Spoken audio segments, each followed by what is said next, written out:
चलो बेटा, last class में हम लोग हाइब्रिडेशन के टाइप्स के ऊपर डिस्कशन कर रहे थे, है ना। और लास्ट में जो टाइप्स आपको लिखा दिया शायद sp3 तक हो गया था। चलिए sp3d, sp3d2, sp3d3 के अभी हम लोग नॉर्मल केसेस पढ़ रहे थे विदाउट लोन पेयर वाले, और फिर उसके बाद हम लोग देखेंगे कि लोन पेयर आने से क्या चेंजेस आएंगे। थ्योरी वगैरह तो कल आपको लिखा दी थी, बीएससी प्यार वगैरह के पॉइंट्स। बढ़ते हैं फोर्थ केस की तरफ, और जो फोर्थ केस आता है that is sp3d hybridisation. sp3d hybridisation की अगर बात करें यहाँ पर, तो परसेंटेज एस कैरेक्टर जो है वो अराउंड 20% आ जाता है, क्योंकि यहाँ पर हम लोग जानते हैं एच का वैल्यू कितना आएगा, 5, स्टेरिक नंबर 5 आएगा। तो 5 हाइब्रिड ऑर्बिटल तैयार हुए, उन 5 हाइब्रिड ऑर्बिटल में से एस कितना है बेटा, एक ही है, तो 1/5 एस कैरेक्टर आ जाएगा, 3/5 पी कैरेक्टर आ जाएगा, और 1/5 अगेन क्या आ जाएगा बेटा, डी कैरेक्टर आ जाएगा। ठीक है, तो ये आपके सामने एसपीडी कैरेक्टर लिख दिया गया है। इसके अलावा अगर sp3d हाइब्रिडाइजेशन आता है तो आइडियल कंडीशन में जो इसकी ज्योमेट्री होनी चाहिए, वो कल भी आपको बताया था क्या होनी चाहिए बेटा, ट्राइगोनल बाइपिरामिडल। और मैंने ऑर्बिटल भी डिस्कस किए थे कि यहाँ पर जो डी ऑर्बिटल आना है वो कंफर्म है कि वो डी ऑर्बिटल कौन सा होना चाहिए, dz² ही होना चाहिए। अगर हम ट्राइगोनल बाइपिरामिडल की बात करें तो ये सेंट्रल एटम ए आ जाएगा। यहाँ पर इसने अपने आसपास 5 पोजीशन तैयार करनी है, 5 में से 3 पोजीशन जो है ये बोर्ड के प्लेन पे है। ठीक है, ये जो पोजीशन बोर्ड के प्लेन पे हम लोग बना रहे हैं, इन पोजीशंस को बोला जाएगा इक्वेटोरियल पोजीशंस। Equatorial positions. अब इसके अलावा 2 पोजीशन हम लोग यहाँ रिप्रेजेंट करेंगे, और वो 2 पोजीशन कैसी होती है, एक होती है प्लेन से बाहर की तरफ, और एक होती है इस प्लेन से अंदर की तरफ। जो प्लेन से बाहर और अंदर है उसको अब हम लोग बोर्ड पे ऐसे रिप्रेजेंट कर देते हैं, मतलब ये जो रेड कलर की डॉटेड लाइन में यहाँ या इसके बाद भी बना रहा होगा वो समझ जाइएगा वो प्लेन पे नहीं, प्लेन से बाहर और अंदर है। इन पोजीशंस को क्या बोला जाएगा बेटा, एक्सियल पोजीशंस। और यहाँ पर आ जाएगा आइटम बी, और यहाँ पर भी आ जाएगा आइटम बी। अब ये जो पूरा केस बन के आया, इसके लिए पहले मैं बॉन्ड एंगल के बारे में लिख देता हूं, फिर उसको 3D में बात करेंगे। यहाँ पर इक्वेटोरियल इक्वेटोरियल का एंगल मिलेगा, इक्वेटोरियल एक्सियल का एंगल मिलेगा। भाग जाओ भाग जाओ 120 डिग्री, 90 डिग्री और 180 डिग्री, ठीक है ना।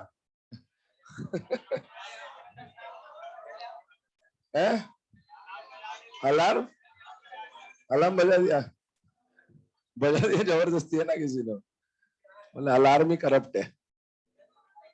जब ताए बजे अलार्म में वायरस लग गया। चलो आइए इधर, है ना। तो ये आपके सामने अभी इसका ड्राइंग जो भी है, ज्योमेट्री जो है वो बना हुआ है। अब इसमें अगर हम लोग एग्जांपल की बात करें बेटा, तो एग्जांपल आ जाता है PCl5, सबसे कॉमन एग्जांपल है। यहाँ पर अगर हाफ V+m - C+a लगाया जाए तो इसके वैलेंस शेल में कितने इलेक्ट्रॉन है, 5। पांचों साइड एटम सिंगल बॉन्ड बनाते हैं, 5 + 5 10, 10 का हाफ करेंगे 5 आ जाएगा। 5 मतलब ये सारी कंडीशन पॉसिबल है। अगर इसमें हम लोग सिग्मा बॉन्ड और लोन पेयर के हिसाब से भी देखें तो भी आपको समझ में आना चाहिए 5 सिग्मा बॉन्ड यहाँ पर बन जाएंगे, और लोन पेयर सेंट्रल एटम पे बचेगा 0। मैं इसके हिसाब से लिख देता हूं फिलहाल में, H का वैल्यू 5 आएगा, 5 का मतलब हाइब्रिडेशन हो जाएगा sp3d। अब इस ज्योमेट्री को 3D में समझने की कोशिश करते हैं, एक बार ध्यान से देखिएगा और समझिएगा, है ना। ये जो 3 पोजीशन अभी आपको दिखाई जा रही है बेटा, ये जो बोर्ड पे सेंट्रल एटम ए है वो यहाँ है, और ये जो तीनों ब्लैक कलर से बी दिखा रखे हैं वो यहाँ पर आपको देखने को मिल रहा है। तो ये जो 3 पोजीशन दिख रही है, ये तीनों पोजीशन एक ट्राइंगल बना रही है, और ये ट्राइंगल एक प्लेन पे है, तो इसको क्या बोल रहे हैं बेटा, ट्राइगोनल प्लेनर। ये जो ट्राइंगल की इस प्लेन की तीनों पोजीशन है ना, इसको हम लोग क्या बोलेंगे, इक्वेटोरियल, इक्वेटोरियल और इक्वेटोरियल। अब क्या हो रहा है, एक पोजीशन इससे बाहर की तरफ है, इसको क्या बोलेंगे, एक्सियल, और एक और पोजीशन इससे अंदर की तरफ है, उसको भी क्या बोलेंगे, एक्सियल। तो यहाँ पर 3 इक्वेटोरियल और 2 एक्सियल पोजीशन। अगला पॉइंट यहाँ पर क्या आता है, अगला पॉइंट ये है कि ज्योमेट्री में एंगल्स की अगर मैं बात करूं तो इक्वेटोरियल इक्वेटोरियल का एंगल देखिएगा, ये इक्वेटोरियल, ये इक्वेटोरियल, ये इक्वेटोरियल, इसका एंगल कितना है, 120 120 1। तो इक्वेटोरियल इक्वेटोरियल का एंगल 120 का होगा, और कितने एंगल होंगे बेटा, 3। अब इससे जो बाहर की तरफ एक्सियल पोजीशन आया, इसका इससे इसका इससे इसका इससे प्लेन से एंगल कितना होगा, 90। तो 390 के ये बना रहा है, और 390 के ये नीचे वाला भी बनाएगा। इसका मतलब टोटल 90 डिग्री के एंगल कितने हो जाएंगे, 6। अब देखिए आगे, ये जो ब्लैक और ब्लैक, एक्सियल और एक्सियल, इसका एंगल कितना होगा, 180। एक ही एंगल कितना कि सर इधर से भी नाप दो इधर से भी नाप दो, एक ही तरफ से नाप रहे हैं, दोनों तरफ से नहीं नाप रहे, ठीक है ना, ध्यान रखिएगा। तो एक एंगल एक ही बार काउंट करें, ये आ गया।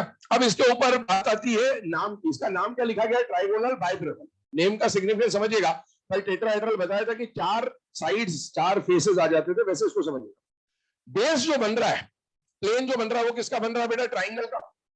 और अब आप इसको देखें तो इसको जब हम तीनों मार्कर के टिप से ज्वाइन कर दें तो एक पिरामिड ऊपर बन जाएगा। ट्राइंगल का बेस मानते हुए एक पिरामिड ऊपर, एक पिरामिड नीचे। तो ट्राइंगल का बेस मानते हुए एक पिरामिड ऊपर, एक पिरामिड नीचे, क्या बोला जाएगा? Trigonal bipyramid. अगला क्वेश्चन बनता है, क्या ये ज्योमेट्री आपको प्लेनर दिख रही है या नॉन प्लेनर दिख रही है? Non planar. और नॉन प्लेनर अगर है या प्लेनर भी अगर होती है तो एक क्वेश्चन बनेगा ही, maximum number of item in the plane. तो maximum item in the plane, ये प्लेन पे नहीं है, हटा दो। ये प्लेन पे नहीं है, हटा दो। कितने आइटम आ रहे प्लेन पर? 4। तो आप देख सकते हैं ये रेड और रेड प्लेन से बाहर अंदर है, इसको भूल जाइए। बाकी ये ब्लैक ब्लैक ब्लैक ब्लैक वाले जो आइटम है ये प्लेन पर आ रहे हैं। चले आगे बढ़ते हैं। इसके अंदर अगले टाइप का जो केस बन रहा है वो बन रहा है sp3d2 हाइब्रिडाइजेशन। sp3d2 हाइब्रिडाइजेशन में s character, p character, d character ये सब आपसे पूछा जाएगा। अभी ये मैं नहीं लिख रहा हूं, ये आप कैलकुलेट करते रहना। इसका आइडियल कंडीशन में जो इलेक्ट्रॉनिक ज्योमेट्री होगी, कल बताया था स्क्वायर बाय पिरामिडल बोला जाता है इसको, या फिर ऑक्टा हेड्रल भी बोला जा सकता है। उसका भी 3D अरेंजमेंट देख लेते हैं। ये सेंट्रल एटम है, यहां पर प्लेन पे बनेगा स्क्वायर, और एक प्लेन से बाहर की तरफ और एक प्लेन से अंदर की तरफ यहां पर पोजीशन जा रही होगी।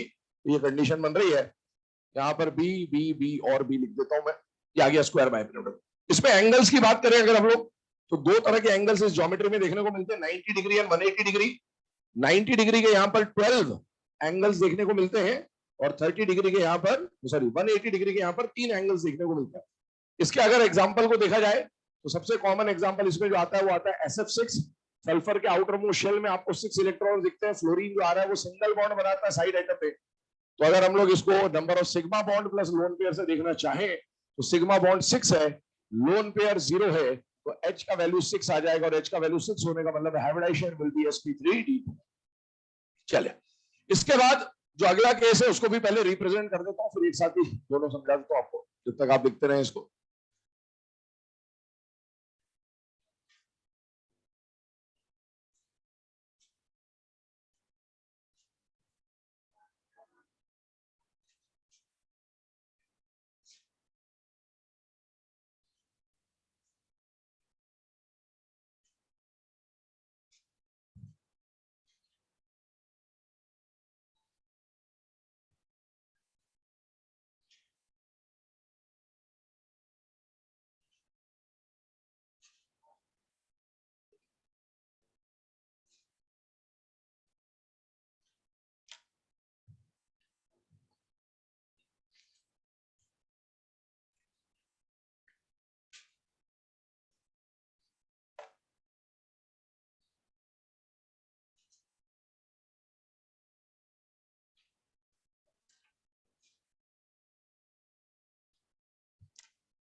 चलो बेटे, है ना। अब यहाँ पर ध्यान देंगे, ये जो केसेस अभी हम लोगों ने पढ़े, पहला हमने पढ़ा sp3d हाइब्रिडेशन, अब अगला हम लोग पढ़ रहे बेटा sp3d2 हाइब्रिडेशन, ठीक है। sp3d2 हाइब्रिडेशन के बारे में अगर डिस्कशन स्टार्ट करें, सपोज एग्जाम में आपको मॉलिक्यूल दिया गया SF6, अब इसमें अगर हम लोगों को चेक करना है हाइब्रिडेशन, तो सबसे पहले दो तरीके मैंने आपको बताया, half B plus and minus C plus भी लगा सकते हैं और sigma bond plus lone pair भी लगा सकते हैं। सिग्मा बॉन्ड और लोन पेयर की अगर बात करें तो सल्फर के वैलेंस शेल में 6 इलेक्ट्रॉन है बेटा, और 6 इलेक्ट्रॉन है तो फ्लोरीन जो साइड एटम में आ रहा है वो single single single single single bond बनाएगा, तो 6 सिग्मा बॉन्ड बनेगा, लोन पेयर सेंट्रल एटम पे क्या आ जाएंगे 0। अगर 6 + 0 का हम लोग सम करें तो यहाँ पर H का वैल्यू 6 आ जाएगा, और 6 का मतलब है हाइब्रिडेशन का हो जाएगा sp3d2। ये जो sp3d2 आ रहा है, मैंने आपको कल बोला था, ये जो थ्योरी है ये कहती है कि ये जो हाइब्रिड ऑर्बिटल तैयार हुए ये स्पेस में ऑटोमेटिकली एक अरेंजमेंट बना के आएंगे, और वो जो 6 ऑर्बिटल का स्पेस में अरेंजमेंट बन के आता है, उस अरेंजमेंट को क्या बोलते हैं बेटा, स्क्वायर बाय पिरामिडल या फिर ऑक्टाहेड्रल। अब वो दिखता कैसे उसके ऊपर बात करते हैं। ये देखिए, ये जो ब्लैक कलर के एटम्स यहाँ पर रिप्रेजेंटेड है सारे, ये मिलकर क्या बना रहे हैं बेटा, एक स्क्वायर बना रहे हैं। यहाँ पर सेंटर में ए है और चारों तरफ कौन है बेटा, बी जुड़ा हुआ। इन सबको अगर आप देखें तो ये सब मिलकर अगर आप इसके वर्टेक्स को ज्वाइन करें तो क्या बनेगा बेटा, एक स्क्वायर, और ये स्क्वायर किस पे बनेगा, प्लेन पर। पहली बात, अभी इसका एंगल देखिए कितना है, दो तरह के एंगल यहाँ मिलेंगे, 90 और 180, काउंटिंग बाद में देखेंगे। ये 90 डिग्री का एंगल है बेटा, और ये 180 डिग्री का एंगल है। अब आप देखो, यहां से एक पोजीशन बाहर की तरफ आ गई, ये रेड कलर की पोजीशन है, और यहां से भी एक पोजीशन नीचे आ रही है, ये रेड कलर की पोजीशन है। अगर ऐसा स्ट्रक्चर बन रहा है तो ये प्लेनर तो नहीं हो सकता, इतनी समझ में आ जानी चाहिए, क्योंकि ये एटम और ये एटम प्लेन से बाहर और प्लेन से अंदर है, तो ये ज्योमेट्री प्लेनर होगी या नॉन प्लेनर होगी, नॉन प्लेनर। अगर नॉन प्लेनर है तो maximum atom on the plane कितने होंगे, 5। कौन से भाई, ये रेड और रेड को छोड़कर बाकी सारे एटम प्लेन पर, मतलब ये वाला एटम हटा दो, ये वाला एटम हटा दो, बाकी 4 साइड एटम और एक सेंट्रल एटम किस पे आएंगे बेटा, प्लेन पर आएंगे। और देखिए, अब इसके नाम पे चलते हैं, स्क्वायर बाय पिरामिडल ऑक्टाहेड्रल। ये ज्योमेट्री बहुत ध्यान समझना, coordination chemistry, isomerism, coordination number 6, यही काम आएगा। वहां से बोल दिया जाएगा ये बताया हुआ ऐसा ऐसा, क्योंकि तो यहां बता दे रहे हैं इसलिए। अभी देखिए, ये जो ज्योमेट्री है इसमें ध्यान समझिएगा, इस एटम को अगर आप इन चारों मार्कर के टिप से ज्वाइन करते हैं तो स्क्वायर का बेस मानते हुए एक पिरामिड ऊपर बनेगा, और ऐसे ही एक पिरामिड नीचे बनेगा। तो स्क्वायर को बेस मानते हुए एक पिरामिड ऊपर और एक पिरामिड नीचे, इसीलिए क्या बोल रहे बेटा, स्क्वायर। यहाँ पर ट्राइंगल को बेस मानते हुए एक पिरामिड ऊपर और एक पिरामिड नीचे, तो क्या बोला बेटा, ट्राइगोनल बाय पिरामिडल। यहाँ पर पेंटागन को बेस मानते हुए एक पिरामिड ऊपर और एक पिरामिड नीचे बनेगा, तो उसको क्या बोलेंगे, पेंटागोनल बाय पिरामिड। आगे इसका दूसरा नाम है ऑक्टाहेड्रल, ध्यान से देखिएगा। कल आपको बताया था टेट्राहेड्रल में 4 फेसेस बनते हैं, यहाँ पर ऑक्टाहेड्रल है 8 फेसेस बनेंगे। 8 फेसेस चेक करिएगा, इसको इससे और इससे, इसको इससे और इससे ज्वाइन करिए, ऐसा ऐसा एक स्लांटिंग साइड दिख रहा है आपको, ऐसा एक इधर दिखेगा, 2 3 और एक पीछे 4 5 6 7 8, टोटल कितने साइड्स बन रहे हैं, 8, और ये 8 फेसेस बना रहा है, इसीलिए इसको क्या बोलते हैं बेटा, ऑक्टाहेड्रल। अच्छा, अब इस ज्योमेट्री में आपसे पूछा जाए कितने, जैसे यहां पर हमने बात कर दी है 3 प्लेन वाले क्या थे, इक्वेटोरियल, और 2 बाहर और नीचे वाले क्या थे, एक्सियल। बताइए यहाँ कितने इक्वेटोरियल और कितने एक्सियल पोजीशन है, 4 इक्वेटोरियल, 2 या कुछ भी नहीं है, यहाँ ना कोई इक्वेटोरियल है ना कोई एक्सियल है। अगर आपको ऐसा बताया गया, यकीन मानिए आपका कट चुका है, ठीक है। लाइए एक पेन दे रहे, कॉपी क्या करूं तेरी मैं।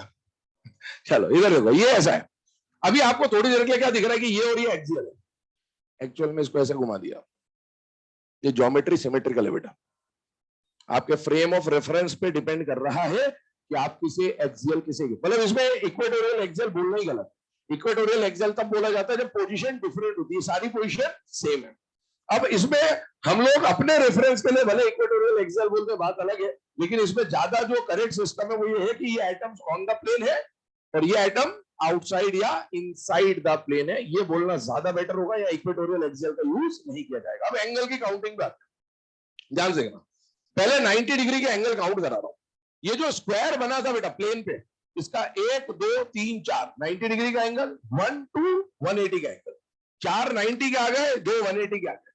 अब इसको देखो, इससे जो चारों का एंगल है वो भी 90, और नीचे वाले से भी इन चारों का एंगल 90। तो 490 के ये बना रहा है, 490 के ये बना रहा है और 490 इसमें खुद में है, टोटल हो गए 12। और 180 देखिए 1 2 4 है, मतलब 3 है ना, तो ये टोटल 3 180 डिग्री के एंगल आ जाएगा। आगे बढ़ते हैं अगले केस की तरफ, sp3 d3। सपोज आइए 7 दे दिया, ये कैलकुलेशन आपको समझ में आ जानी चाहिए, हाफ b प्लस ए माइनस c प्लस ए। ज्योमेट्री जो बन के आएगी 7 का जो अरेंजमेंट बन के आएगा बेटा स्पेस में, उस अरेंजमेंट को क्या बोलेंगे, पेंटागोनल बाइपिरामिडल। अब ये पेंटागोनल बाइपिरामिडल कैसे बन रहा है ध्यान से देखिए, ये जितने भी ए के आसपास ब्लैक कलर के एटम है वो ऐसे है, ये एक पेंटागन है, ठीक है, रेगुलर पेंटागन है, ऐसा ऐसा ऐसा ऐसा ऐसा रेगुलर पेंटागन। ये जो पेंटागन की 5 पोजीशन है इसको बोला जाएगा equatorial equatorial equatorial equatorial equatorial. और ये जो इक्वेटोरियल इक्वेटोरियल का एंगल है 72 72 72 72 72 का, तो यहाँ इक्वेटोरियल का एंगल 72 का है और कितने एंगल है 5, क्योंकि रेगुलर पेंटागन है 360 डिवाइडेड बाय 5 करेंगे आप तो 72 डिग्री का एंगल आएगा, 5 एंगल आएंगे। अब इसको अगर प्लेन पे रखा तो एक एटम इससे बाहर की तरफ है, रेड वाले जो दिखा रहे दोनों, और एक एटम इससे नीचे की तरफ है। अगर पेंटागन का बेस मानू तो एक पिरामिड ऊपर बनेगा और एक पिरामिड नीचे बनेगा। तो पेंटागन को बेस मानते हुए 2 पिरामिड बन रहा है, इसलिए इसको क्या बोल रहे हैं बेटा, पेंटागनल बाइपिरामिडल। ये वाली पोजीशन क्या कहलाएगी, एक्सियल। ये वाली पोजीशन क्या कहलाएगी, एक्सियल। कितने एक्सियल पोजीशन, 2। इक्वेटोरियल कितनी, 5। अब आगे सुनो, ये जो एक्सियल वाला पोजीशन है इसका इन पांचों से एंगल 90 होगा, क्योंकि ये प्लेन पे है और ये प्लेन से परपेंडिकुलर है। इससे 90, इससे 90, ऐसे 5 90 के ये बनाएगा और 5 90 के नीचे वाला भी बनाएगा। टोटल 90 के एंगल कितने हो जाएंगे, 10। और ये जो ऊपर वाला एटम है और नीचे वाला एटम है उसका आपस में एंगल कितना हो जाएगा, 180 हो जाएगा। अगला क्वेश्चन आपसे पूछा जाएगा, क्या ये स्ट्रक्चर प्लेनर है या नॉन प्लेनर है, नॉन प्लेनर है। इसको हटा दो, इसको हटा दो, बाकी एटम तो प्लेन पे है, तो कितने एटम आएंगे, 5 साइड एटम और एक सेंट्रल एटम, मतलब 6 एटम मैक्सिमम इसमें प्लेन पर हो सकते हैं। नोट कर लेने से आगे बढ़ते हैं।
ये लिख लिया बेटा सेकंड वाला सबने, SF6 कौन लिख रहा भाई, ये हो गया जल्द, पास वाले लिख लिया।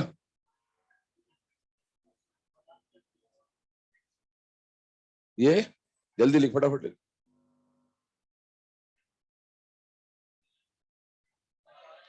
जूनियर है तुम्हारा, रैगिंग मत ले लेना, है ना, इधर नया बैच आ गया ना तुम्हारे, सीनियर बन गए तुम, बधाई हो।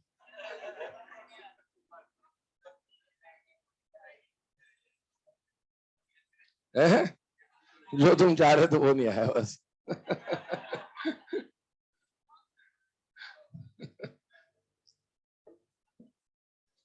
इसलिए पढ़ाई पे ध्यान दो। क्या हो गया, कब आ रहा है, जब पढ़ाई कर लोगे तब।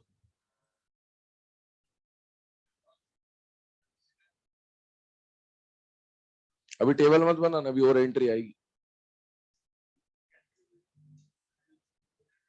लिख लें पहले तब।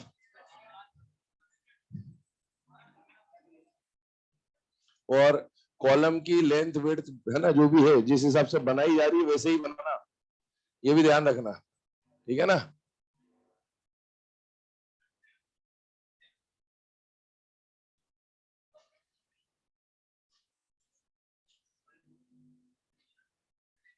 अब दोनों मिलके एक ही लिख रहे हो तो एक आधा लिखो एक आधा लिखो, बढ़िया हो जाएगा।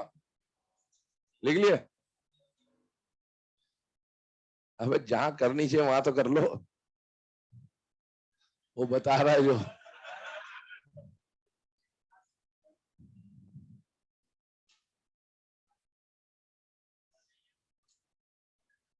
हाँ, और नहीं है कर्जे, बहुत बढ़िया, सारे कर्जे निपटा के जाना बेटे यहाँ से।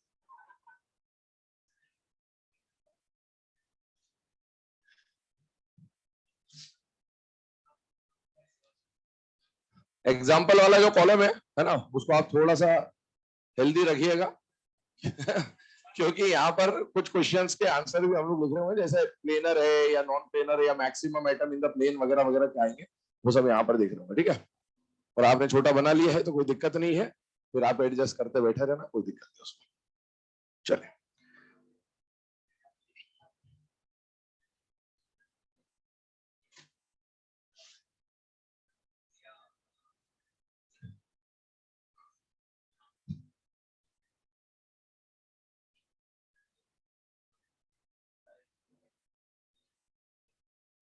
चले बेटा, है ना। अब यहाँ पर ध्यान देंगे, ये जो टेबल है इसको वन बाय वन स्टार्ट कर रहे हैं डिस्कस करना। और यहाँ पर मैं जो आपको केसेस बता रहा हूँ वो एग्जाम पॉइंट ऑफ व्यू बता रहा हूँ कि एग्जाम में एग्जाम्पल कैसे आएगा और उसके बेस पे हम लोग कैसे सॉल्व कर रहे हैं।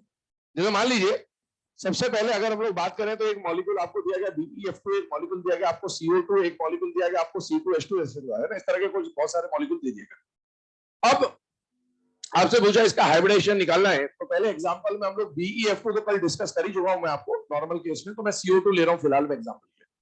अगर हमने CO2 लिया तो अभी जो मैं बता रहा हूं ये आपको दिमाग में कैलकुलेशन करने की आदत डालनी है। पहली बात, इसके लिए कॉपी पेन का इस्तेमाल नहीं होना चाहिए ना, ये बात बिल्कुल समझ लें, क्योंकि आपको एग्जाम में टाइम सेव करना होता है। और अगर ये छोटे मोटे एडिशन के लिए अगर अपन कॉपी पेन का इस्तेमाल करेंगे तो पेज जरा से याद से फिर मिटा के वापस लिखोगे, है ना। तो ये यहाँ पर आप समझे, कार्बन के वैलेंस शेल में कितने इलेक्ट्रॉन, 4। ऑक्सीजन मोनोवेलेंट है या नहीं है? नहीं है। हाफ V+M माइनस C+M में M उसको लिया जाता है जो मोनोवेलेंट हो। ये मोनोवेलेंट, ये तो डबल बॉन्ड बनाता है, ये बाइवेलेंट है। तो आप इसमें H is equal to half V+M minus C+A में, C और A तो अभी कुछ आना नहीं क्योंकि चार्ज नहीं है, हाफ 4+0 लेके चलेंगे क्योंकि ये मोनोवेलेंट नहीं है। हाँ, अगर इसी के बदले ऐसा होता CCl4 तो मैं 4 ले लेता क्योंकि वो मोनोवेलेंट होता। चलिए, अगर ये मोनोवेलेंट नहीं, अब इसको अगर हम लोग सॉल्व करें तो H का वैल्यू कितना आ रहा है? 2।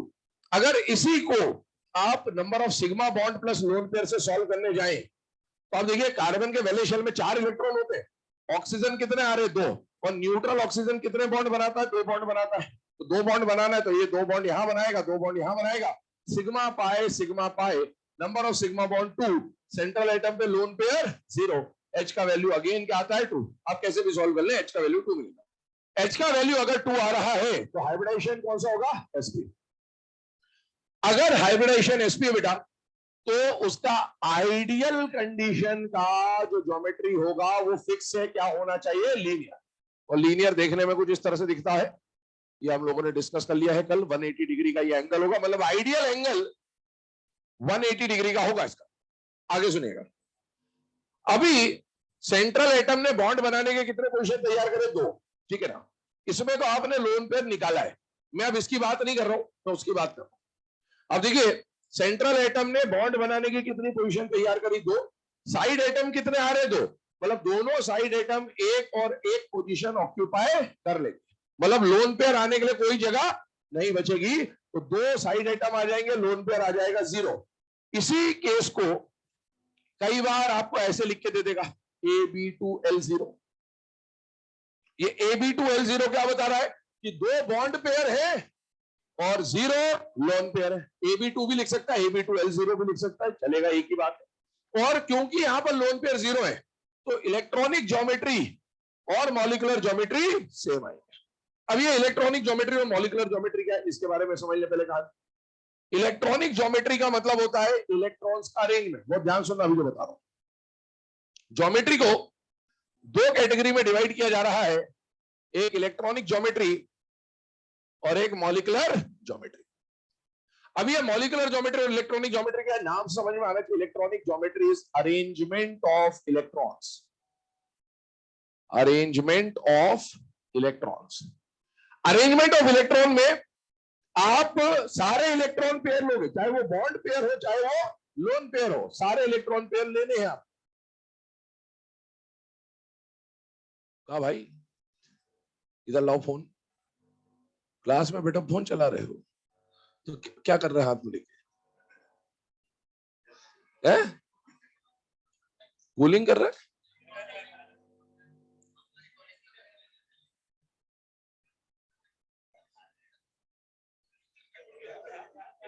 अलग ही लेवल पे जी रहे हो।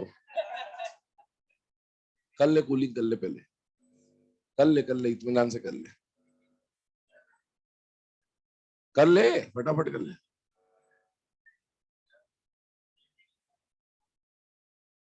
हो गया? अब तो इस्तेमाल नहीं करेगा पक्का? शाबाश। मोबाइल के मामले में मेरा रिकॉर्ड खराब रहा इसलिए मैं पूरा रख ले अंदर, ठीक है? Geometry, electronic geometry, molecular geometry, ध्यान सुनना। इलेक्ट्रॉनिक ज्योमेट्री में अगर हम लोग बात करें तो उसको क्या बोलते हैं बेटा? अरेंजमेंट ऑफ इलेक्ट्रॉन्स को बोलते हैं इलेक्ट्रॉनिक ज्योमेट्री। मॉलिक्यूलर ज्योमेट्री में क्या होगा? यहां पर आप देखोगे arrangement of atoms, arrangement of atoms. और कौन से एटम्स? मॉलिक्यूल वाले। Arrangement of atoms in a molecule. अब इन दोनों में डिफरेंस क्या आने वाला है वो समझने की कोशिश करते हैं। सपोज एक एग्जांपल ले रहे हैं XeF4, एग्जाम में आया हुआ क्वेश्चन। XeF4 के लिए जब आप हाइब्रिडाइजेशन निकालेंगे बेटा तो 8 + 4 12, 12 हाफ किया 6, H का वैल्यू उसका 6 आएगा। 6 का मतलब हाइब्रिडाइजेशन क्या हो जाएगा बेटा? sp3d2। और sp3d2 की आइडियल कंडीशन में जो अरेंजमेंट आना चाहिए वो क्या बन के आना चाहिए? ऑक्टाहेड्रल या फिर स्क्वायर बाइपिरामिडल भी बोला जा सकता है। इसका रिप्रेजेंटेशन में कर रहा हूं तो बेटा ज़ेनॉन ने अपने आसपास बॉन्ड बनाने के कितने पोजीशन तैयार करे? 6। इनमें से फ्लोरीन यहां आया, फ्लोरीन यहां आया, फ्लोरीन यहां आया, यहां आया, यहां कोई भी नहीं आया। मतलब यहां कौन आया? Lone pair. तो ये ज़ेनॉन का एक लोन पेयर, ये ज़ेनॉन का दूसरा लोन पेयर। अब एक बात समझिएगा, मैं आपको शुरू से बोलते आ रहा हूं कि जो आइडियल स्ट्रक्चर होगा उसको हम लोग क्या बोल रहे हैं बेटा? Electronic geometry. क्यों बोल रहा हूं ऐसा, उसको समझने की कोशिश करिए। यहां पर ये जो फ्लोरीन है, फ्लोरीन है, फ्लोरीन है, फ्लोरीन है, मुझे इसमें एटम देखना ही नहीं है, मुझे तो इलेक्ट्रॉन का अरेंजमेंट देखना है। क्या यहां पर इलेक्ट्रॉन का पेयर है या नहीं? है, in the form of bond pair. यहां भी है, यहां भी है, यहां भी है, और ये भी एक इलेक्ट्रॉन का पेयर है और ये भी एक इलेक्ट्रॉन का पेयर है। और इस पूरे अरेंजमेंट को अगर मैं देखूं 3D में, ये अरेंजमेंट क्या बन के आएगा? ऑक्टाहेड्रल बन के आएगा। यहां पर अगर यहां एटम भी होता तो भी यहां इलेक्ट्रॉन पेयर होता, और यहां एटम नहीं भी होता तो भी यहां इलेक्ट्रॉन पेयर होता। मतलब electronic geometry is nothing but the ideal structure of any molecule giving the hybridization, ठीक है? अब अगर हम लोग यहां पर मॉलिक्यूलर ज्योमेट्री की बात करें तो मॉलिक्यूलर ज्योमेट्री में मुझे किसका अरेंजमेंट देखना है? एटम्स का। अब आप बताइए, जब एटम्स का अरेंजमेंट देखना, मुझे इलेक्ट्रॉन से कोई मतलब नहीं, मुझे एटम एटम देखना बस। 1 2 3 4 5, इनका आपस में जो अरेंजमेंट है वो क्या कहला रहा है? Square planar. तो इलेक्ट्रॉनिक ज्योमेट्री जब भी बोले तो आपको इलेक्ट्रॉन का अरेंजमेंट देखना। इलेक्ट्रॉन का अरेंजमेंट देखने से बचना, सीधी सीधी बात है, आइडियल कंडीशन जो होती है वो इलेक्ट्रॉनिक ज्योमेट्री है। मॉलिक्यूलर ज्योमेट्री जब बोले तो आपको सिर्फ एटम्स का अरेंजमेंट देखना, लोन पेयर वोन पेयर उसमें काउंट नहीं होंगे। अब एग्जाम में जब क्वेश्चन आएगा तो आप एग्जाम पॉइंट ऑफ व्यू समझिएगा, मैं जो बोलते जा रहा हूं उसके बारे में आंसर देते जाएगा। आपसे एग्जाम में पूछा XeF4 का, है ना? मैंने आपको चीजें तो बता दी पर इसके बारे में समझिए। अब एग्जाम में यही चीज क्या क्या तरीकों से पूछेगा आपसे। एग्जाम में इलेक्ट्रॉनिक ज्योमेट्री पूछेगा, एग्जाम में इलेक्ट्रॉनिक अरेंजमेंट पूछ सकता है, एग्जाम में इलेक्ट्रॉनिक शेप पूछ सकता है, एग्जाम में इलेक्ट्रॉनिक स्ट्रक्चर पूछ सकता है। ज्योमेट्री, शेप, स्ट्रक्चर, अरेंजमेंट, अगर इन सबके साथ इलेक्ट्रॉनिक शब्द का इस्तेमाल किया गया है तो आप समझ जाएंगे we are talking about electronic arrangement. और अगर आपसे एग्जाम में पूछा मॉलिक्यूलर ज्योमेट्री, पूछा मॉलिक्यूलर शेप, पूछा मॉलिक्यूलर अरेंजमेंट, या फिर बोलते हैं अरेंजमेंट ऑफ एटम्स, ये भी पूछ सकता है, या मॉलिक्यूलर स्ट्रक्चर, तो आपको समझ में आना चाहिए कि किसके बारे में पूछा गया है? Molecular geometry. लेकिन अब एक क्वेश्चन ऐसा बन सकता है कि सर इलेक्ट्रॉनिक मॉलिक्यूलर कुछ दिया ही नहीं, सिर्फ लिख दिया ज्योमेट्री, सिर्फ लिख दिया शेप, सिर्फ लिख दिया स्ट्रक्चर, सिर्फ लिख दिया arrangement, this is the answer. अगर सिर्फ ज्योमेट्री पूछा है वो भी यही आंसर है, सिर्फ शेप पूछा है तो भी यही आंसर है, सिर्फ अरेंजमेंट पूछा है तो भी यही आंसर है, और सिर्फ स्ट्रक्चर पूछा है तो भी यही आंसर। मतलब इसका क्या हुआ?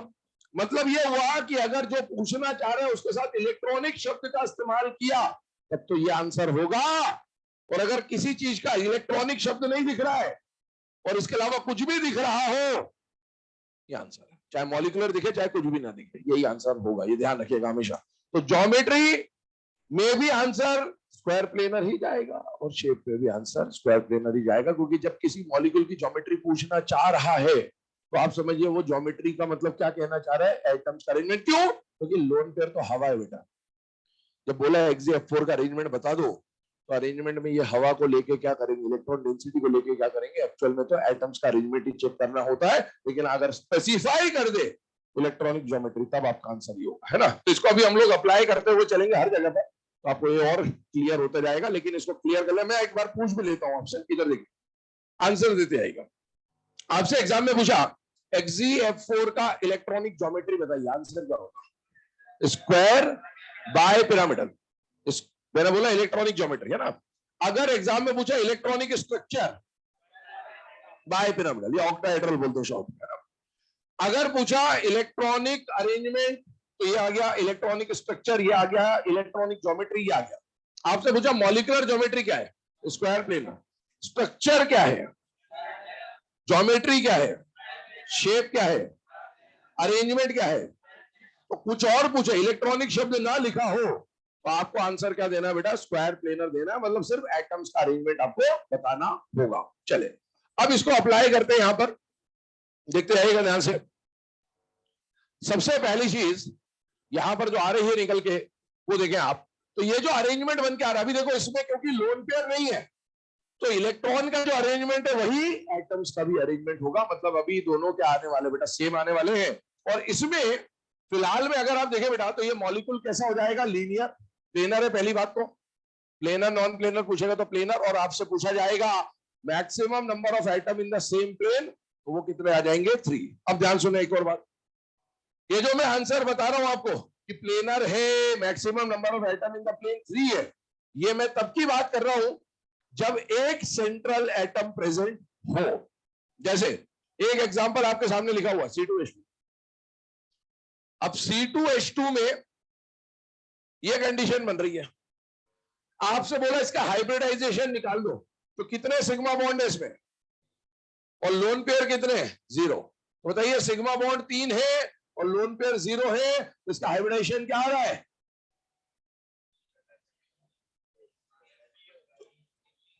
पूरे मोहल्ले का हाइब्रिडाइजेशन नहीं निकलता है, हाइब्रिडाइजेशन एक एटम का निकलता है ना। तो हाइब्रिडाइजेशन जब आप एक एटम का निकालोगे तो पहले तो आप सिलेक्ट करें कि आप किसका हाइब्रिडाइजेशन निकालना चाह रहे हैं।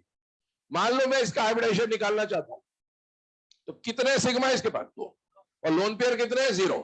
तो 2 सिग्मा और 1 lone pair, sorry 0 lone pair, तो हाइब्रिडाइजेशन क्या आ जाएगा, H=2, दैट इज sp।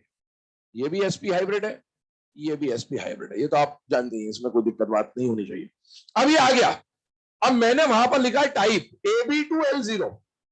आप देखोगे तो ये आपको Ab2 टाइप का दिखेगा ही, ये तो आपको A2B2 टाइप का दिख रहा है, क्योंकि हम जब बात कर रहे हैं तो हम एक सेंट्रल एटम के रिस्पेक्ट में बात कर रहे हैं। अगर मैं इसको सेंट्रल एटम मान रहा हूं तो इसके साथ कितने साइड एटम जुड़े हैं, 2 ही जुड़े हैं। तो ये भी कौन से टाइप का है बेटा, Ab2 टाइप का है। अगर आप इसको सेंट्रल मानोगे तो भी Ab2 है। तो हम जो Ab2 लिख रहे हैं वो रिस्पेक्ट टू 1 सेंट्रल एटम। फिर मैंने क्या बोला, प्लेनर, प्लेनर तो ये पूरा है, कोई दिक्कत नहीं। तो यहां पर maximum number of atom in the plane कितने दिख रहे हैं, 4, और मैंने यहां क्या लिखा है, 3। मैं फिर से बोल रहा हूं, मैं किसके रिस्पेक्ट में लिख रहा हूं, एक सेंट्रल एटम। अगर एक से ज्यादा सेंट्रल एटम है फिर तो कहानी कुछ भी हो सकती है, फिर तो वो मॉलिक्यूल टू मॉलिक्यूल वेरी कर रहा होगा। आपको एग्जाम में ऐसे क्वेश्चन के बारे में नहीं पूछता है कि भाई प्लेनर में कितने आइटम है या नहीं, ये पूछ भी ले तो फिर आपको चेक करना आना चाहिए। खैर आइए बढ़ते हैं आगे, सेकेंड कंडीशन लेते हैं। यहां पर सेकेंड कंडीशन में सपोज आपके सामने लिया गया BF3 या लिया गया BCl3 या लिया गया BBr3 या लिया गया BI3, इस तरह का कोई केस ले लिया, या फिर एक ले लिया SO3, है ना, ये कुछ एग्जांपल्स दिए। BCl3 कल आपको बताया, अभी मैं SO3 के बारे में बात कर दूं। SO3 में सल्फर के पास वैलेंस शेल में कितने इलेक्ट्रॉन बेटा 6। ऑक्सीजन जो साइड एटम है ये मोनोवेलेंट है या नहीं है, नहीं है, तो 6 + 0 6 और हाफ किया तो 3। H का वैल्यू आ गया 3, H का वैल्यू 3 आ गया, मतलब हाइब्रिडाइजेशन हो गया बेटा sp2। और जब भी हाइब्रिडाइजेशन sp2 आएगा, आइडियल ज्योमेट्री बनती है ट्राइगोनल प्लेनर। और ये जो ट्राइगोनल प्लेनर है बेटा, इसका रिप्रेजेंटेशन कल हम लोगों ने बनाया भी था कि कुछ इस तरह का रिप्रेजेंटेशन आएगा, और यहाँ पर ये बॉन्ड एंगल कितने का हो जाएगा, 120 डिग्री का आइडियली। अच्छा बता दिए आइडियली इसमें 120 के कितने एंगल होते, 3। कल ही बताया था आपको कि 120 डिग्री के 3 एंगल्स रहेंगे यहाँ पर। अब आप देखिए, सेंट्रल एटम ने बॉन्ड बनाने की 3 पोजीशन तैयार करे, साइड एटम हर केस में कितने साइड एटम आ रहे बेटा, 3 आ रहे। इसका मतलब है तीनों पोजीशन साइड एटम ऑक्यूपाई कर लेंगे, लोन पेयर के लिए जगह नहीं बची, और अगर लोन पेयर 0 है तो जो इलेक्ट्रॉनिक ज्योमेट्री है वही मॉलिक्यूलर ज्योमेट्री भी होगा। अब इसमें स्ट्रक्चर को 3D में इमेजिन करवाया था कल मैंने आपको, तो इसको मैं डायरेक्टली लिख रहा हूं, क्या ये प्लेनर है या नॉन प्लेनर है बेटा, प्लेनर, नाम में आ रहा है प्लेनर।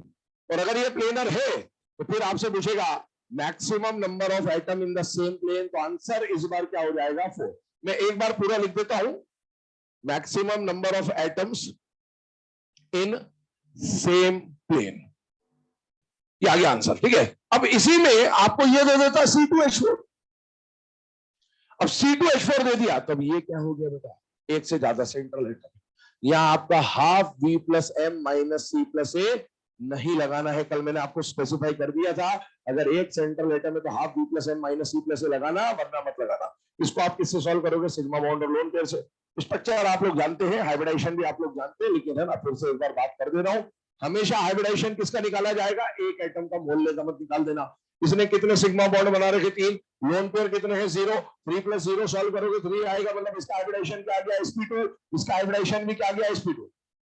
ये भी प्लेनर है, ये भी प्लेनर है, पूरा एक ही प्लेन है, एक ही प्लेन पे है ये। और वो जो पाई बॉन्ड बना है वैसे बना है, पर पाई बॉन्ड तो इलेक्ट्रॉन की डेंसिटी है, प्लेनर या नॉन प्लेनर डेंसिटी से डिसाइड नहीं होता, प्लेनर और नॉन प्लेनर तो एटम की पोजीशन से डिसाइड होता है, और ये सारे के सारे एटम एक ही प्लेन पे, तो ये प्लेनर है। अब आपसे यहां पूछ ले कि maximum number of atom in the plane, तो ये आंसर नहीं चलेगा, अब आपका आंसर क्या हो जाएगा 6। तो आपको ये समझने आना चाहिए कि ये जो मैं आंसर सभी लिखा रहा हूं, फिलहाल में किसके रिस्पेक्ट में हम लोग बात कर रहे हैं बेटा, सिंगल एटम के रिस्पेक्ट में बात कर रहे हैं। अगर एटम बढ़ जाए, सेंट्रल एटम एक से ज्यादा हो जाए, तो फिर आपका आंसर चेंज हो सकता है, पर इस तरह के क्वेश्चन आपसे पूछेगा नहीं मेनली। चले आगे बढ़ते। अभी तक हमने नॉर्मल केस देखे विदाउट लोन पेयर, अब ये जो sp2 हाइब्रिडेशन है, इसमें हमको एक लोन पेयर का केस पढ़ना होता है। तो लोन पेयर के केस में आपके सामने एग्जांपल में जो आते हैं वो आते हैं SnCl2, SO2 एटसेट्रा, ये दे दिया। इस एग्जांपल को समझिएगा, यहां पर सपोज हमने SnCl2 लिया, तो SnCl2 में Sn का जो एटॉम मतलब आउटर में शेल का नंबर है वो कितना बेटा 4 इलेक्ट्रॉन है, और इसके पास 2 सिंगल बॉन्डेड एटम है, तो 4 + 2 6, 6 का हाफ किया 3। जब H का वैल्यू 3 आया तो हाइब्रिडाइजेशन हो जाएगा sp2। सेंट्रल एटम ने बॉन्ड बनाने की कितनी पोजीशन तैयार करी, 3, लेकिन साइड एटम आए 2, तो 2 तो साइड एटम आएंगे और एक जगह पर कौन आएगा, लोन पेयर। अच्छा, अगर sp2 है तो आइडियल कंडीशन पे ट्राइगोनल प्लेनर होना चाहिए। इस मॉलिक्यूल का टाइप ऐसा लिखा जाएगा AB3L0, और इस मॉलिक्यूल का टाइप लिखा जाएगा AB2L1, AB3L0, AB2L0, AB2L1, 2 + 1 3 आ जाएगा। अब आइडियल तो ये होना चाहिए था, क्योंकि यहां पर एक लोन पेयर आ गया है, तो कुछ चेंजेस आएंगे VSEPR के अकॉर्डिंगली, और वो चेंजेस क्या है वो हम लोग समझने की कोशिश करें। ए ने अपने आसपास 3 पोजीशन तैयार करी थी ऐसी ट्राइगोनल प्लेनर फॉर्म में। अब इनमें से एक पे लोन पेयर आना है, बताइए पहली बात लोन पेयर कहां लगाया जाए, चेक करना पड़ेगा, कहीं भी लगा दो, कहीं भी, क्यों, सारी पोजीशन सेम है। तो आपने लोन पेयर सपोज यहां लगा दिया, क्योंकि हमें समझने में यहां आसानी रहेगी, तो यहां पर आ गया साइड एटम भी, साइड एटम भी, तो ये AB2L1 का केस बन गया। अब इसमें क्या हो रहा है, आइडियली ये तीनों पोजीशन 120 120 120 की होनी चाहिए थी। इस मॉलिक्यूल में कितने टाइप के रिपल्शन लग रहे। तीन टाइप बताए थे कल, lone pair, lone pair, lone pair, bond pair, bond pair, bond. कितने टाइप के रिपल्शन? दो। कौन कौन से? लोन पेयर, बॉन्ड पेयर और बॉन्ड पेयर। दोनों में से दमदार कौन है? Lone pair, bond pair. कल बोला था आपको, दुनिया में हमेशा जो ताकतवर है वही अपनी चलाता है, जो कमजोर है उसको हमेशा एडजस्ट करना पड़ता है बेटा, जीवन में है। तो ये lone pair, bond pair repulsion जो है ये पावरफुल है बेटे, और ये पावरफुल है तो ये अपनी चलाएगा, मतलब ये इसको रिपेल करेगा। और एडजस्ट इसी को होना पड़ेगा क्योंकि ये कमजोर है, और एडजस्ट होने का मतलब है जब ये धक्का देगा तो ये ऊपर जाएंगे कि नीचे आएंगे? नीचे। जब नीचे आएंगे तो ये एंगल आइडियली 120 का होना था, जब ये ऐसे आया तो क्या ये एंगल लेस देन 120 डिग्री हो जाएगा कि नहीं हो जाएगा? हो जाएगा। तो यहां पर मैंने बॉन्ड एंगल लिख दिया लेस देन 120। अब ये लेस देन 120 में कुछ भी हो सकता है, 119.5 हो सकता है, 119 हो सकता है, 117 हो सकता है, वो तो मॉलिक्यूल टू मॉलिक्यूल वेरी करेगा, लेकिन हाँ लेस देन 120 होगा। अब इसके बारे में अगर हम लोग शेप ज्योमेट्री की बात करें तो इसका जो शेप बन जाता है उसको बोलते हैं बेंड शेप, या फिर बोलते हैं वी शेप, या फिर बोलते हैं एंगुलर शेप। ये तीन नाम होते हैं इसके। अभी देखो उसको समझने की कोशिश करेंगे, बेंड, एंगुलर वगैरह क्या है। देखिए 3D में इमेजिन करिएगा, सेंट्रल एटम ने अपने आसपास sp2 हाइब्रिडाइजेशन के हिसाब से ऐसी तीन पोजीशन तैयार करी। यहां पर कौन आ गया? Lone pair. यहां पर सपोज SnCl2 ले रहा हूं तो यहाँ Sn बैठा हुआ है, यहाँ Cl बैठा है, यहाँ Cl बैठा है। ये लोन पेयर ने इस बॉन्ड पेयर को, ये लोन पेयर ने इस बॉन्ड पेयर को रिपेल करा। जब ये रिपेल करा तो ये एंगल 120 का था, और ये रिपल्शन पे से नीचे आए तो ये एंगल क्या हो गया? Less than 120। अब मुझे अगर इसमें इलेक्ट्रॉनिक ज्योमेट्री बतानी है, इलेक्ट्रॉनिक ज्योमेट्री बतानी तो बताइए, यहाँ पर इलेक्ट्रॉन, यहाँ पर इलेक्ट्रॉन, यहाँ पर इलेक्ट्रॉन है या नहीं है बेटा? है। बॉन्ड पेयर, लोन पेयर, सबका अरेंजमेंट तो अभी भी ट्राइगोनल प्लेनर ही बन रहा है। लेकिन अगर मुझे मॉलिक्यूलर ज्योमेट्री बतानी है तो मॉलिक्यूलर ज्योमेट्री में मैं अरेंजमेंट ऑफ एटम्स देखूंगा बेटा। Sn यहाँ पर है, Cl यहाँ पर है, Cl यहाँ पर है, कौन सा शेप बन रहा है? वी शेप, बेंड शेप या एंगुलर शेप। और सुनेगा, ये एंगल लेस देन 120 हो गया बेटे, ये एंगल का क्या होगा? More than 120। तो आपसे एग्जाम में पूछेगा कि SnCl2 या SO2 में प्लेनर व्लेनर, वो अभी हम लोग लिखेंगे। पूछा आपसे how many angles of 120 degree, पहला क्वेश्चन आपसे पूछा how many angles of 120 degree? Zero. Zero. क्यों? क्योंकि सारे एंगल, कोई बड़ा हो गया कोई छोटा हो गया। आपसे पूछा how many angle greater, soon low question ध्यान से, एग्जाम में आएगा नहीं, यही निकल लोगे। तुम्हें लगता ही है कि तुमको आता है, तुमको आता जाता कुछ नहीं है, ये बात समझ लो। सिंपल क्वेश्चन आएगा वहीं पे निकल लोगे। तुम्हें लगता है तुम्हें हाइब्रिडाइजेशन आता है, तो ये लगता ही है बस तुमको। इसलिए जो बताया जा रहा है उसको ध्यान से सुनो। अगर ये खत्म करना होता तो यकीन मानिए तुमसे पहले मैं खत्म कर देता। तुम्हें जितनी जल्दी, उससे कई गुना ज्यादा जल्दी मुझे खत्म कर देगी। लेकिन जब पढ़ाया जा रहा है तो उस टॉपिक का कुछ वेटेज होगा, कुछ इंपॉर्टेंस होगा, इसीलिए पढ़ाया जा रहा है। हर साल एग्जाम में क्वेश्चन आता है, इसी दिन ढंग का क्वेश्चन आ गया ना तो सारे जाले साफ हो जाएंगे तुम्हारे कि कितना हाइब्रिडाइजेशन आता है। बता रहा हूं हकीकत, ठीक है? तो ध्यान सुन लो, समझ लो। ये लोन पेयर है बेटा। अब ये लोन पेयर आया, इसने धक्का दिया, ये एंगल सारे, ये लेस देन 120 हो गया, ये मोर देन 120 हो गया, मोर देन 120 हो गया। अभी आपसे पूछा how many angle of 120 degree, answer क्या बोल दिया? जीरो। क्यों बोल दिया? क्योंकि आप यहां तक पहुंचे, वरना वहां हाइब्रिडाइजेशन निकालोगे।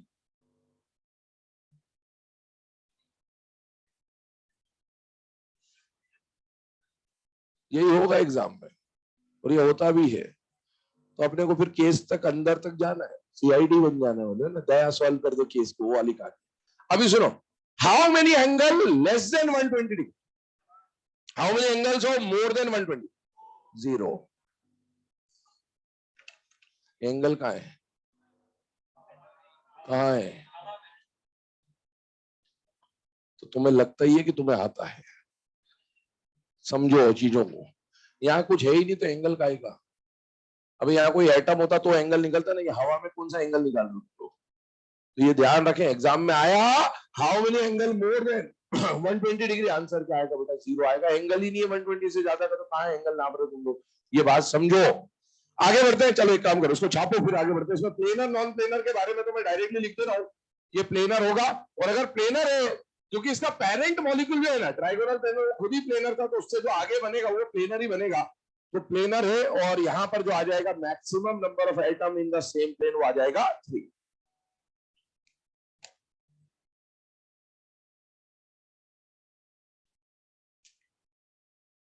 एक बार बोर्ड भरा 3 मिनट का समय चालू हो जाएगा। इसलिए 3 लोग आसपास सेटिंग कर लो, एक एक, दूसरा दूसरा, तीसरा तीसरा।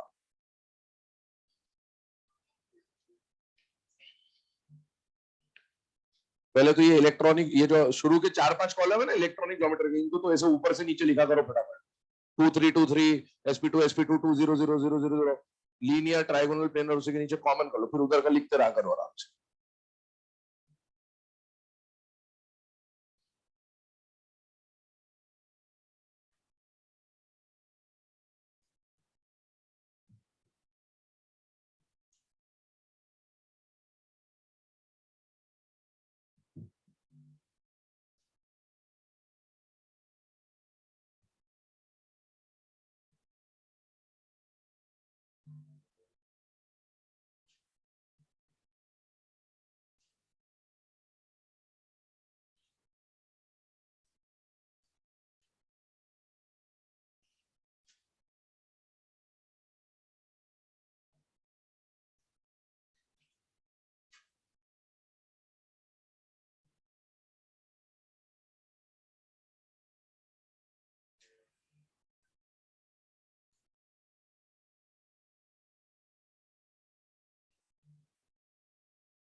तो डायगोनल हाइब्रिडेशन बता दिया था कल।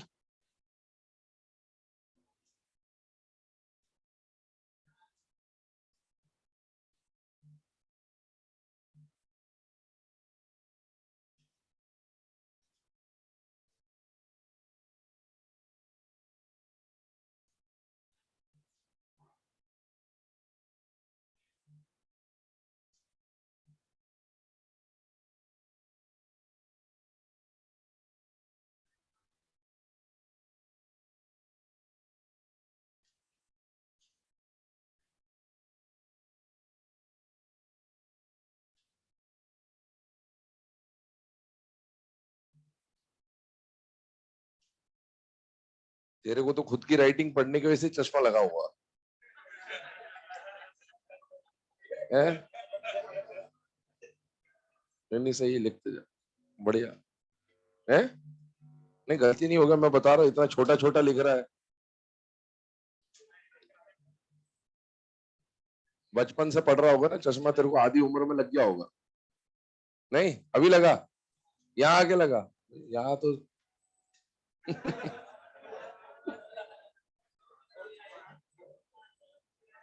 पढ़ाई पे ध्यान दोगे तो नहीं लगे चश्मा।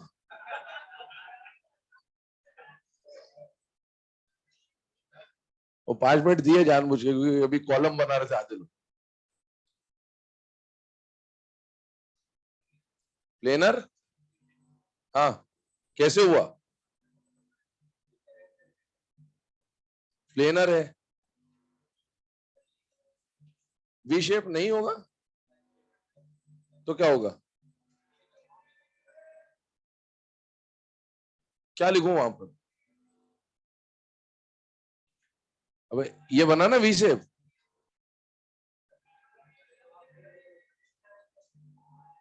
अरे वो शेप थोड़ी लिख रहा हूँ भाई, प्लेनर शेप थोड़ी, शेप तो वी शेप ही है। प्लेनर तो ये बता रहे हैं कि मॉलिक्यूल प्लेनर है कि नहीं है। वो तो अभी सबके लिए लिखूंगा, जो ट्राइगोनल पिरामिडल आएगा वहां भी लिखूंगा कि प्लेनर है कि नॉन प्लेनर है। वो शेप थोड़ी बता रहा हूँ, तो ये बता रहा हूँ कि सारे आइटम प्लेन पे लाई कर रहे हैं कि नहीं। ट्राइगोनल प्लेनर थोड़ी लिखा। सटीक को समझता हूँ, पहले लेक्चर में ऐसे होता, खाना खा के आते हो ना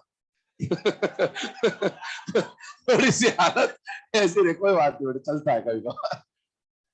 रायता ढोल के आए हो अभी तुम लोग, पहले लेक्चर में ऐसे ही हो, कोई बात नहीं, कोई बात नहीं, चलता रहता है जीवन में, ऐसे थोड़े वो छोटे मोटी दुर्घटनाएं हो जानी चाहिए, इससे पता चल जाता हम इंसान है।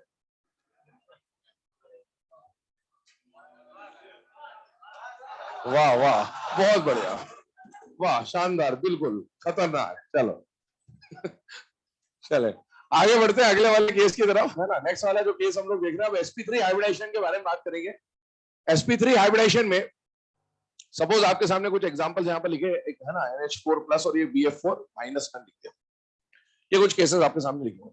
अब इनमें हाइब्रिडाइजेशन जब भी निकालना होगा, कैसे क्या कंपेयर कर रहे होंगे। सबसे पहले मान लीजिए हमने CH4 तो कल मैंने बहुत डिटेल में आपको बताया था, जब हमने नीड ऑफ हाइब्रिडाइजेशन के बारे में बात करी थी कि BBT क्यों फेल हो रहा था और हाइब्रिडाइजेशन को क्यों हमने, है ना, एक्सेप्ट किया था, उसके ऊपर बात कर रहे थे। खैर अभी हम लोग NH4 प्लस को एज एन एग्जाम्पल यहाँ पर ट्रीट कर रहे हैं, और मैं जो बता रहा हूँ उसको ध्यान सुन लेना।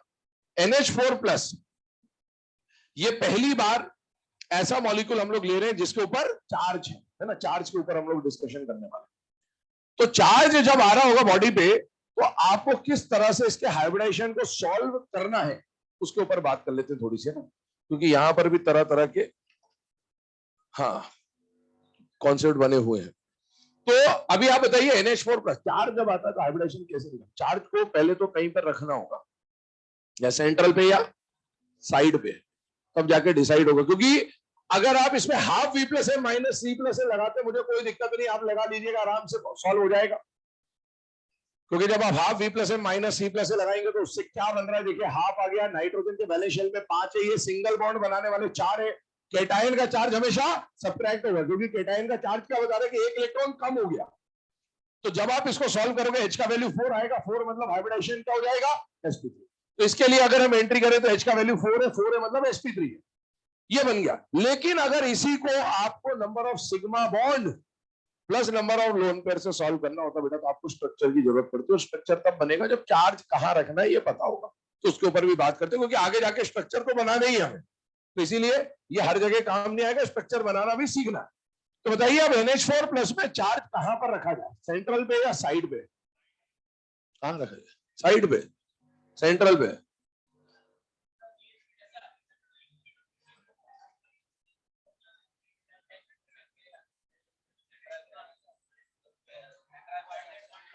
हाइब्रिडाइजेशन में कहानी चलती है कि जो चार्ज है वो हमेशा सेंट्रल एटम पे रख दो।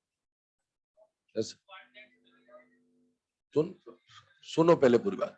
हाइब्रिडाइजेशन में कहानी चलती है कि जो चार्ज है वो हमेशा किस पे रख दो, सेंट्रल एटम पे। बिल्कुल बढ़िया है, कोई दिक्कत नहीं, हमेशा काम करेगा, हमेशा काम करेगा, हमेशा काम करेगा, कोई दिक्कत। हाइब्रिडाइजेशन निकल जाएगा और सही सही निकलेगा, कोई दिक्कत नहीं। लेकिन ये जो कॉन्सेप्ट है, ये जो जुगाड़ है, ये कई बार दिक्कत दे जाएगा। और दिक्कत कहां दे जाएगा, नंबर ऑफ पाई बॉन्ड्स। कहां दिक्कत दे जाएगा, नंबर ऑफ पाई बॉन्ड्स। और पाई बॉन्ड का भी क्वेश्चन आता है एग्जाम, नहीं आ रहा होता तो फिर अपन टेंशन भी नहीं लेते कि ठीक है, जब उसका जिस चीज में दिक्कत दे रहा था अगर वो क्वेश्चन ही नहीं आता तो चल जाता। लेकिन इसका दिक्कत आ जाएगा पाई बॉन्ड्स में। जैसे मैं क्या कहना चाह रहा हूँ वो समझिए, फिर NH4 पे आते हैं। मान लीजिए आपको मैंने बोला सल्फेट मॉलिक्यूल। अब ये जो सल्फेट मॉलिक्यूल बना रहे हैं, इसमें सल्फर के पास आउटर मोस्ट शेल में कितने इलेक्ट्रॉन है बेटा, 6। और अगर वो चार्ज जो सेंट्रल एटम वाला कॉन्सेप्ट हम लोग लगाते हैं वो यहाँ पर लगा दें, तो इसके पास 2 इलेक्ट्रॉन एक्स्ट्रा आ गए। ऑक्सीजन कितने हैं, 4। ऑक्सीजन कैसा बॉन्ड बना रहा होगा बेटा, डबल बॉन्ड बना रहा होगा, क्योंकि चार्ज तो आपने सल्फर को दे दिया, तो ऑक्सीजन पे तो कोई चार्ज है नहीं। तो चारों ऑक्सीजन क्या बन गए, न्यूट्रल। और न्यूट्रल ऑक्सीजन हमेशा कितने बॉन्ड बनाता है बेटा, 2 बॉन्ड बनाता है, क्योंकि इसके पास 2 अनपेड इलेक्ट्रॉन होते हैं, उनकी पेयरिंग इसको करनी होती है, इसलिए तो कोवेलेंट बॉन्ड में पार्टिसिपेट कर रहा था। ये स्ट्रक्चर बना, ये स्ट्रक्चर बना, तो आप इसमें सिग्मा बॉन्ड देखेंगे तो 4 है, लोन पेयर और सेंट्रल एटम देखेंगे 0 है। H का वैल्यू निकालेंगे 4 है, H का वैल्यू 4 निकला मतलब हाइब्रिडाइजेशन क्या गया, sp3। लेकिन पाई बॉन्ड कितने बन गए, 4। H2SO4 आप अच्छी तरीके से जानते हैं कितने पाई बॉन्ड होते हैं, 2। और यहां बन कितने गए, 4।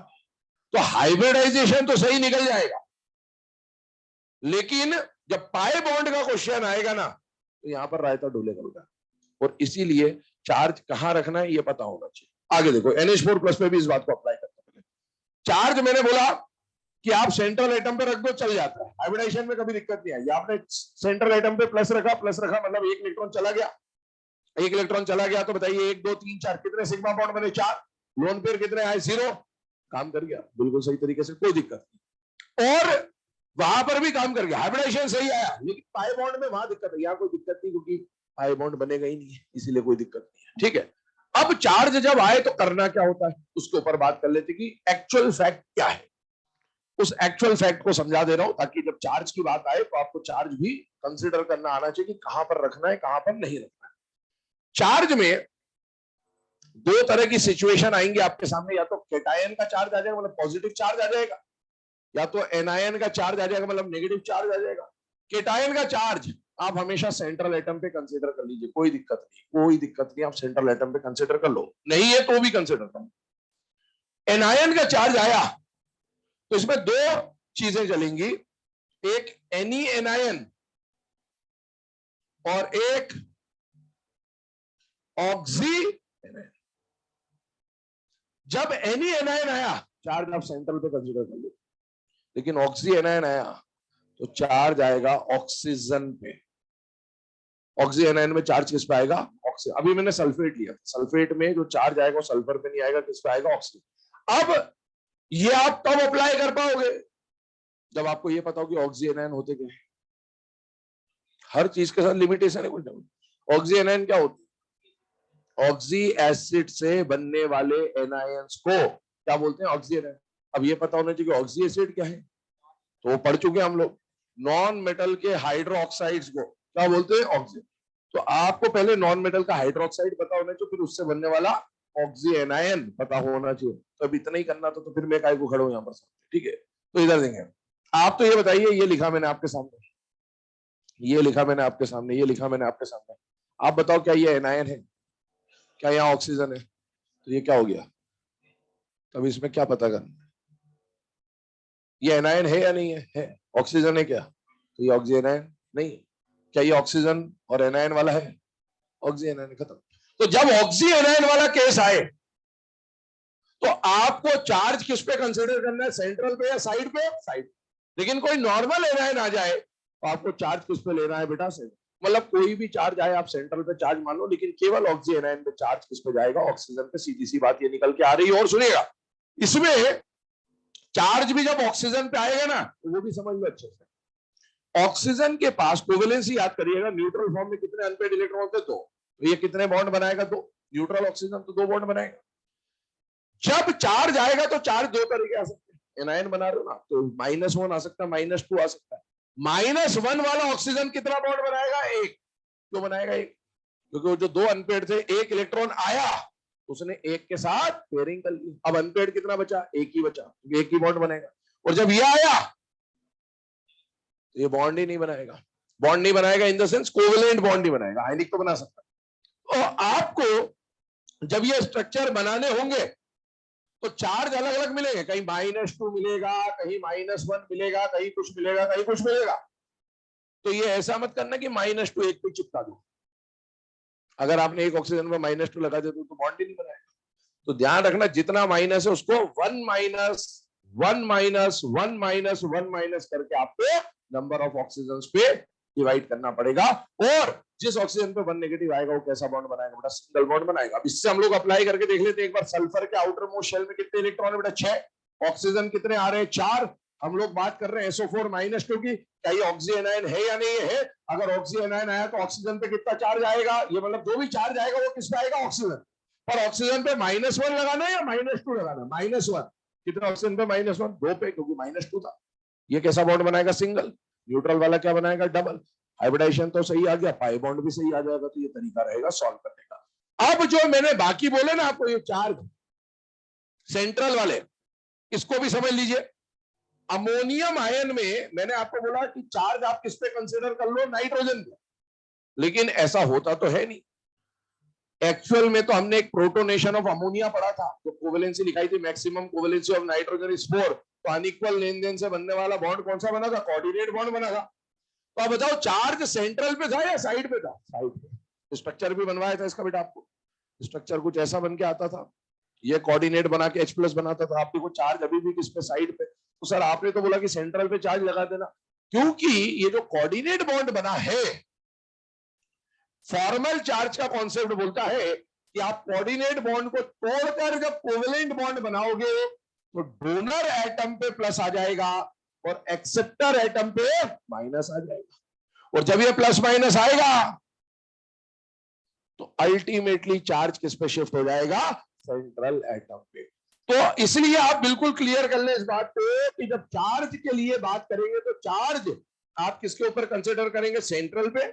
लेकिन जब ऑक्सीजन आयन का केस आएगा तो चार्ज आप किस पे कंसिडर करेंगे? ऑक्सीजन पे। और वो भी कितना चार्ज आना चाहिए बेटा? 1 negative charge on each oxygen. इस तरह से आपका कॉन्सेप्ट बन रहा होगा। चलिए अब इसको अप्लाई करते हैं यहां पर। चार्ज के अंदर क्या क्या कहानी थी वो आपको बता दी गई। आगे आते हैं, चलिए NH4+ को देखते हैं। NH4+ में अभी तो हम लोग हाफ V+ है माइनस C+ से लगा देते हैं, डायरेक्ट लगाएगा। आपको बोला था H का वैल्यू यहाँ पर क्या आता है? 4 मतलब sp3। सेंट्रल एटम ने बॉन्ड बनाने की कितनी पोजीशन तैयार करी? 4। वो सारे एग्जांपल आप देखिए, उन सब में साइड एटम 4 आ रहे हैं, मतलब चारों पोजीशन ऑक्यूपाई हो गई लोन पेयर के, बचा 0 पोजीशन।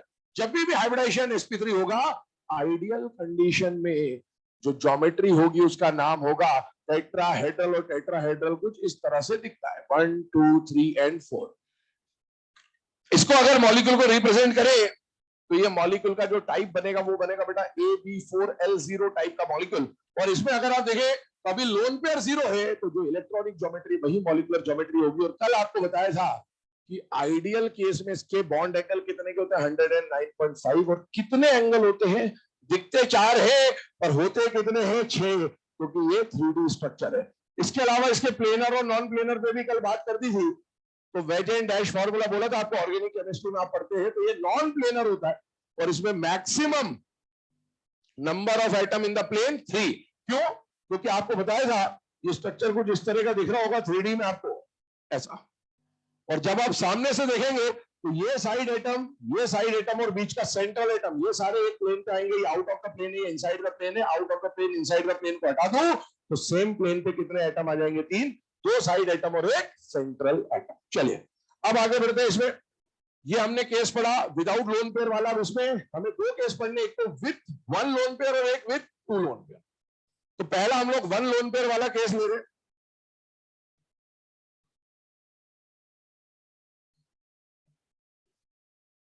चले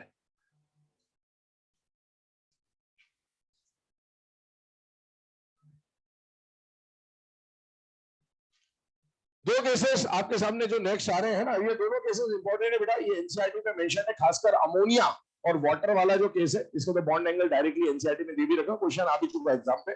NH3 के बारे में बात कर रहे हैं हम लोग फिलहाल में। NH3 में अगर आप देखें तो नाइट्रोजन में वैलेंस शेल में कितने इलेक्ट्रॉन है बेटा? 5। साइड एटम मोनोवेलेंट है, तो 5 + 3 8, 8 का हाफ किया 4, 5 + 3 5 + 3 6 + 3 -1, तो 8 ही आ रहा है। और 8 को हाफ किया तो हर जगह पर H का वैल्यू आ जाएगा 4, 4 मतलब sp3। सेंट्रल एटम ने बॉन्ड बनाने के 4 पोजीशन तैयार करे बेटा। हर केस में आप देखो साइड एटम की क्वांटिटी कितनी है? 3। तो साइड एटम 3 आ रहे तो एक पोजीशन पे कौन आ जाएगा? लोन पे। जब भी हाइब्रिडाइजेशन sp3 होगा, आइडियल कंडीशन में ज्योमेट्री क्या रहने वाली है? टेट्राहेड्रल। और अभी यहाँ पर कितने बॉन्ड पेयर आ रहे हैं बेटा? 3, और एक क्या आ रहा है? Lone pair. तो ये कंडीशन बनेगी AB3L1 की। अब आइए, क्योंकि यहाँ पर लोन पेयर आ चुका है तो जो मतलब जो मॉलिक्यूलर ज्योमेट्री और इलेक्ट्रॉनिक ज्योमेट्री, इनकी पोजीशन आपस में या कंडीशन आपस में चेंज हो जाएगी। उस चेंज को समझने की कोशिश करते हैं। सपोज ये नाइट्रोजन लिया और नाइट्रोजन ने अपने आसपास बॉन्ड बनाने के कितने पोजीशन तैयार करे बेटा? 4। और वो 4 पोजीशन ऐसे दिख रहे होंगे, लेकिन साइड एटम कितने आए बेटा? 3। तो 3 हाइड्रोजन बना दिए मैंने, और एक यहां पर कौन आ जाएगा? Lone pair. इस केस में लोन पेयर जहां मर्जी आए वहां लगा दो, क्योंकि सारी पोजीशन आपस में क्या है बेटा? सेम है। जैसे ही ये कंडीशन बनाई आपने, ध्यान सुनो, बात कर रहा हूं इलेक्ट्रॉनिक ज्योमेट्री की। यहां भी इलेक्ट्रॉन पेयर है, यहां भी इलेक्ट्रॉन पेयर है, यहां भी इलेक्ट्रॉन पेयर है, यहां भी इलेक्ट्रॉन पेयर। तो इलेक्ट्रॉनिक ज्योमेट्री तो अभी भी क्या बन के आ रही है? टेट्राहेड्रल। लेकिन अगर मैं मॉलिक्यूलर ज्योमेट्री की बात करूं तो मुझे सिर्फ एटम्स का अरेंजमेंट देखना। 1 2 3 और 4, इसको भूल जाइए। ये बनता है पिरामिडल। क्या बनता है? पिरामिडल। अभी 3D में समझा देंगे। ये बनता है पिरामिडल। अब इसमें कहानी ये बन रही है कि एक बात बताइए, आइडियली ध्यान से देखना, आइडियली ये सारे एंगल कितने के होने चाहिए थे? 109.5। लेकिन क्या यहां पर सारे रिपल्शन सेम है या अलग अलग टाइप के रिपल्शन? अलग अलग टाइप के। कौन कौन सा टाइप है? बॉन्ड पेयर और लोन पेयर। पावरफुल कौन है? Lone pair, bond pair. जो मजबूत है वो अपनी चलाएगा बेटा, तो ये lone pair bond pair repulsion मारेगा, और रिपल्शन मारेगा तो ये बताइए ऊपर जाएंगे कि नीचे जाएंगे? नीचे जाएंगे। नीचे जाएंगे तो आइडियली एंगल 109.5 का होना था, जब ये पास आएंगे क्लोज हो रहा होगा एंगल, और एंगल क्लोज होगा तो एंगल क्या हो जाएगा? Less than 109.5। तो इसका जो एंगल बन के आएगा वो तो लेस देन 109.5 होगा। अगर मैं प्रिसाइसली सिर्फ अमोनिया की बात कर देता हूं, तो अमोनिया में आप लोग जानते हैं कि एंगल कितने का मिलता है बेटा? 107 डिग्री का है, तो 109.5 से कम। तो मैंने ये लिखा है, ये जनरल लिखा है, सबके लिए यही कहानी चलेगी, लेकिन सबका एंगल 107 नहीं होगा, ये बात ध्यान रख लीजिएगा, क्योंकि हर केस में डेंसिटी अलग अलग होती है। हाँ, सबका एंगल 109.5 से कम होगा, लेकिन अमोनिया का 107 है। हो सकता है किसी का 97 हो सकता है किसी का 93 हो, कुछ भी हो, ऐसा चेंज हो सकता है ना, तो ये ध्यान रखिएगा। अब इसमें बात करते हैं आगे की। देखें, ये कंडीशन बन रही है, ये टेट्राहेड्रल था, इसकी ज्योमेट्री समझने की कोशिश करते हैं। टेट्राहेड्रल था, यहां पर एक लोन पेयर आ गया, तो ये लोन पेयर इस बॉन्ड पेयर को, इस बॉन्ड पेयर को, इस पीछे वाले बॉन्ड पेयर को नीचे धक्का देगा। अभी ये एंगल खुले हुए थे, तो 109.5 पे थे, तब उसने इसको इसको इसको धक्का दिया, ये गया नीचे, ये गया नीचे, ये गया नीचे, एंगल हो गया क्लोज। मतलब 109.5 से हो गया कम। नीचे अगर एक कॉपी रख दे तो एक पिरामिड बनता हुआ दिख रहा है, और इसीलिए स्ट्रक्चर को क्या बोलेंगे? पिरामिडल। दूसरी बात, ये स्ट्रक्चर प्लेनर है या नॉन प्लेनर है? Non planar. क्यों? इसमें दो लेवल्स बन रहे हैं, एक तो ये लेवल साइड एटम्स का, और ये सेंट्रल एटम का लेवल। दो अलग अलग लेवल्स अगर कहीं पे भी बन जाए, इसका मतलब वो प्लेनर हो ही नहीं सकता। तो ये स्ट्रक्चर कैसा बन के आएगा बेटा? Non planar. और नॉन प्लेनर के अलावा आपसे पूछेगा maximum number of atom in the plane 3। ये जो तीनों साइड एटम होंगे बेटा, ये तो एक प्लेन पे आ जाएंगे, लेकिन सेंट्रल एटम अलग प्लेन पे होगा, तो ये बन जाएगा नॉन प्लेनर। आगे बढ़ जाते हैं अगले केस की तरफ। इसमें आ जाता है जैसे H2O। तो H2O के रिस्पेक्ट में हम लोग बात कर लेते हैं। ऑक्सीजन के वैलेंस शेल में कितने इलेक्ट्रॉन है बेटा? 6। हाइड्रोजन दोनों या फ्लोरीन दोनों या क्लोरीन दोनों साइड एटम जो आ रहे हैं वो सिंगल सिंगल बॉन्ड बनाते हैं। 6 + 2 8, 8 का हाफ किया 4, 4 मतलब sp3। sp3 की आइडियल कंडीशन जो बनेगी वो टेट्राहेड्रल बनेगी, लेकिन इस कंडीशन में दो ही साइड एटम आ रहे हैं, तो दो बनेंगे बॉन्ड पेयर और दो आ जाएंगे लोन पेयर। अब इस रिप्रेजेंटेशन को अगर मतलब इसके ज्योमेट्री को अगर हम लोग रिप्रेजेंट करें, तो यहाँ हाइड्रोजन, यहाँ हाइड्रोजन, यहाँ लोन पेयर और यहाँ लोन पेयर हमने ले लिया। इसमें भी लोन पेयर आप कहीं भी लगा दीजिए, कोई फर्क नहीं पड़ता, क्योंकि सारी पोजीशन क्या है सेम। अब इसमें टाइप ऑफ रिपल्शन चेक करेगा। इसमें तीनों टाइप के रिपल्शन आ रहे हैं। लोन पेयर भी आ रहा है, लोन पेयर बॉन्ड पेयर भी आ रहा है, और बॉन्ड पेयर सबसे पावरफुल जो है वो अपनी चलाएगा, और सबसे पावरफुल कौन है? ये। अभी ये एंगल सुनना, ये एंगल कायदे से कितने का होना था? 109.5। और जब ये एक दूसरे को धक्का देंगे तो ये इधर जाएगा, ये इधर जाएगा, तो ये एंगल तो 109.5 से बढ़ गया। हालांकि ये एंगल नहीं है, पर फिर भी इमेजिन करिए कि ऐसा हो गया, तो जब ये इधर गया तो इसने इसको भी तो धक्का दिया होगा। तो ये lone pair bond pair repulsion, और यहां पर भी लगेगा lone pair bond pair repulsion. Ultimately adjust उसी को होना पड़ेगा जो सबसे कमजोर है, और सबसे कमजोर ये है। तो ये 109.5 पे होने चाहिए थे, पर बाकियों के रिपल्शन की वजह से ये पास आएंगे। और वाटर का एग्जैक्ट एंगल आप जानते हैं 104.5 डिग्री बोला जाता है। तो यहां पर अगर मैं लिख दूं तो ये एंगल भी क्या मिलेगा बेटा? Less than 109.5 degree. ये जो 104 लिखा हुआ है, 104.5 लिखा हुआ है, ये प्रिसाइसली वाटर की बात हो रही है। बाकी सबका ये एंगल हो ये जरूरी नहीं है, बाकी सबका ये एंगल हो ये जरूरी नहीं है, ये बात ध्यान रखिएगा। अब आगे सुनते हैं इसमें एक और बात, क्या कंडीशन बन रही, ध्यान से देखिएगा। इस केस को अगर समझा जाए तो इसके जो शेप यहां पर बन के आ रहा है उसको बोलते हैं वी शेप, बैंड शेप, या क्या बोलते हैं बेटा? Molecular shape. ध्यान से देखना, ये बनाया मैंने। दो लोन पेयर आए, सपोज ये लोन पेयर यहां और यहां लगा दिया, लोन पेयर का काम खत्म करते हैं, ये बचा हुआ शेप है। इस शेप को आप देखो तो ये क्या बन रहा है बेटा, वी शेप, या इसी को क्या बोलेंगे बेटा, बैंड शेप, या इसी को क्या बोलेंगे। और ये सामने से देखोगे तो ये कैसा बन रहा है बेटा, प्लेनर बन रहा है, क्योंकि अभी इससे पहले ही हमने जो केस पढ़ा था sp2 में एक लोन पेयर का, वो भी V shape band shape angular बना था, ये भी वही है, ये आ रहा है वी शेप, इसी को बोलेंगे बैंड शेप और इसी को बोलेंगे एंगुलर शेप। और ये स्ट्रक्चर कैसा आ जाएगा बेटा, प्लेनर। और प्लेनर में आपसे पूछा जाएगा कि maximum number of item in the plane कितने हैं, तो 3 आइटम्स है, एक सेंट्रल और 2 साइड आइटम। आप इसको आगे बढ़ते हैं।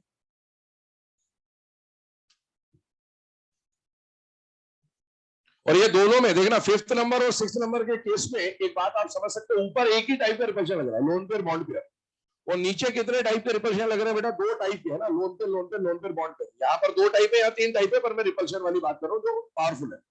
तो यहां पर भी एंगल कम हुआ और यहां पर भी एंगल कम हुआ, लेकिन आपको खुद समझ में आना चाहिए कि यहां पर जो एंगल कम होगा और यहां पर जो एंगल कम होगा, तो ज्यादा डिक्रीज यहां पर आएगा, वो वैल्यू भी रिफ्लेक्ट कर रही है। क्यों यहां पर ज्यादा डिक्रीज आएगा, क्योंकि तो यहां पर मोर पावरफुल वाला रिपल्शन लग रहा है। नोट करें से आगे बढ़ते हैं।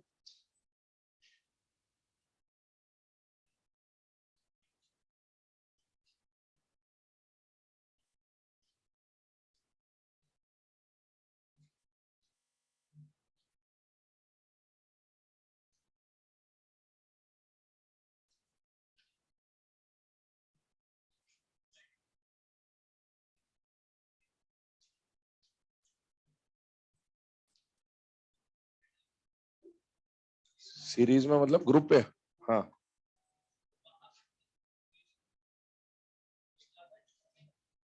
तेजी से गिरता ज्यादा डिफरेंस नहीं रहता मतलब, हाँ वो अलग बात है बेटा, रुको सही, अभी सब आज ही थोड़ी पढ़ लेंगे, इंतजार करो, ड्रैगो तक इंतजार, सारी समस्याओं का निवारण होगा, चिंता ना करें, समय दें बस थोड़ा सा।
इसमें क्या सेंट्रल और साइड आइटम, कहाँ आएंगे अलग प्लेन पे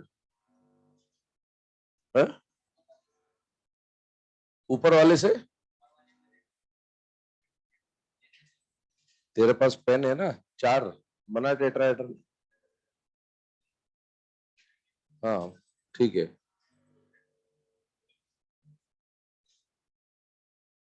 बना टेट्राहेड्रल, 2 लोन पेयर कोई भी मान ले, कोई भी 2 लोन पेयर मान ले, हटा दे उनको,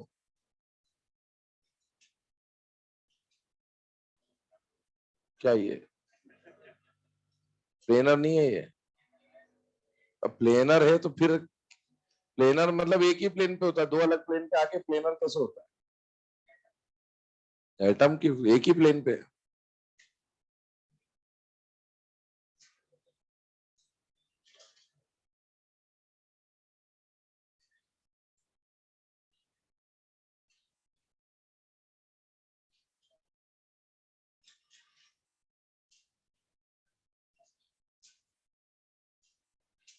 क्या हो गया?